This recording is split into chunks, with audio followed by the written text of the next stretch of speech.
and welcome to SlagPits number 8. I may just stop numbering them eventually and keep us forever young. But as some of you may or may not know, I've been away for 2 weeks with tech issues, and I've had no sound, no internet, but we're sorted now. And I have guests this week. You know, it's always a pleasure to have guests. And let's introduce those guests. First, I have someone who has been shouting about SlagPits for about 2 weeks now, and he's been shouting like a madman. And if you didn't hear him, you're all deaf. And his name is David, aka known as Briscoe. And how are you, Mr. Briscoe? I'm doing very well. Thanks for having me. Brilliant. Second, I was going to have a comrade of David's coming on, but he is missing in action.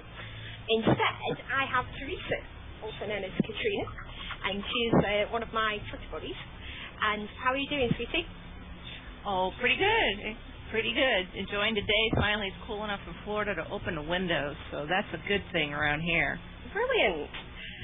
Right, last, we have a chap who is no stranger, and he is also my first fellow British guest, and I think he's just a superman of UK esports. It is Nick, aka Baker, and how are you, my darling? I'm good. Brilliant. Right, it's kind of news/events catch-up time. It would usually just be the news, but I've been away for 2 weeks, so we'll just do a catch-up. A lot's been happening since I've been away from internet land, so if you think I've missed anything in this list, just shout it, and I will shout it back. Firstly, since I've been away, It's Goshu have acquired Vive and CDE. I couldn't ignore touching on this since it's such brilliant news for our pals over there at It's Goshu. FemFX and It's Goshu were kind of like that, we're pretty close. And, you know, they're serious, they're dedicated, and they're ace. And, well, I'm going to get some of them on the show soon. They are aching to come on. They're like, oh, yeah, I want to come on. So we'll fulfill that wish for them soon. Also, last night, there was a call to arms.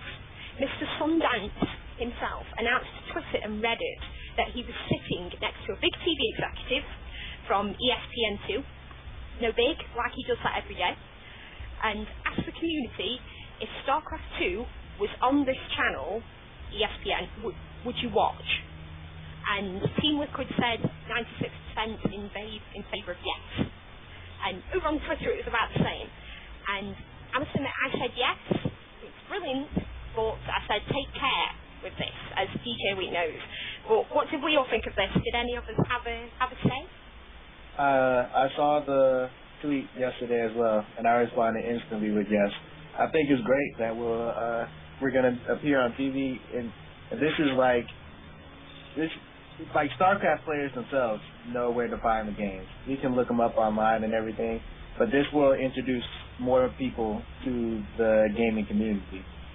And I mean, at first it might take off kind of slow, but once they start watching, I think we'll get more players, more teams. It's only expansion from here. Indeed. Anybody else?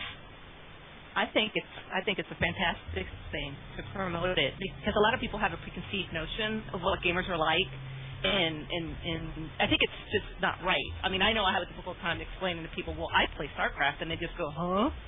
So I think it's a good exposure. I think that it's dynamic in my eyes, and I know that I don't know if it was Jacqueline or somebody else on Twitter had posted the fact that it's getting more people into the game, not just on a national level, but also on a local level. And I think that if you expose it on ESPN, it'll show people, hey, this is going on, what this is about. Maybe more people in their local area will be involved. Instead of just everybody looking up, maybe some people go, oh, Warcraft, let's do that. Or, oh, I'm living in this little town, maybe I can get 3 or 4 people involved and grow from there. I think it's excellent. I think it's a great opportunity if it's managed well. That's just my opinion.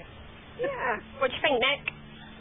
I mean, certainly it's a good thing, but as we've seen in the past, it also can end not on the greatest.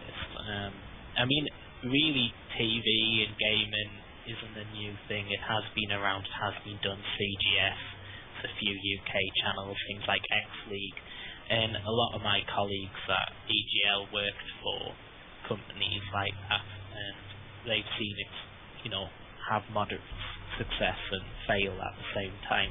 I think it's more about the content that they're going to produce and they're going to broadcast, because a live event for TV, I don't know if it's the perfect thing. I mean, MLG certainly are improving their streams, but if the content is not geared towards gamers and they go towards the typical, we'll try and make it open to the public, then I don't think they'll get the viewership. So at the end, it needs to be dedicated for gamers, and if public watch it, it's great.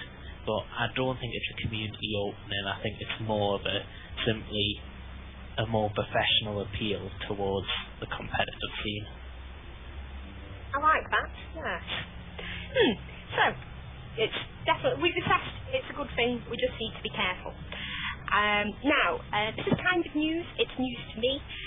There's going to be a tournament in London very soon, as well as some Barcraft, but I'm not going into that right now. I've split one of our topics in half in order to touch on it a little more.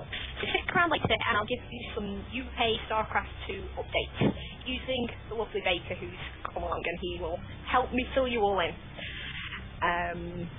But yes, we'll come back to that later. Hold your horses.